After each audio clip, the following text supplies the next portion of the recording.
La manutenzione dell'infrastruttura è una cosa estremamente delicata e estremamente importante, perché ovviamente le infrastrutture per poter continuare a funzionare bene, a soddisfare le esigenze dei clienti cosiddetti, cioè quindi degli automobilisti che transitano in una strada, bisognerebbe farne molta di più di manutenzione, però purtroppo ci sono sempre meno soldi per fare manutenzione, perché probabilmente gli stanziamenti sono sempre minori, perché probabilmente la manutenzione non è che abbia un risultato fra virgolette mediatico come può avere la nuova opera, la nuova galleria, che sicuramente sono dal punto di vista mediatico hanno risultati maggiori, quindi sono sempre meno. Cosa vuol dire? Fare la manutenzione di una strada vuol dire partire dal taglio dell'erba agli asfaltature, alla segnaletica orizzontale, alla segnaletica verticale e quant'altro. Poi quando lungo la strada ci sono dei manufatti,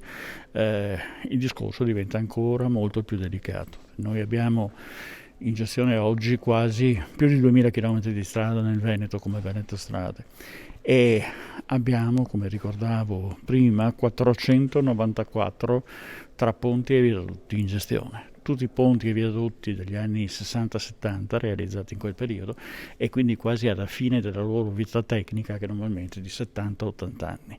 Quindi si tratta di strutture estremamente delicate che devono essere monitorate continuamente, devono essere mantenute qualora ne abbiano necessità, perché dopo purtroppo succedono i fatti come il ponte Morandi e allora va male per tutti.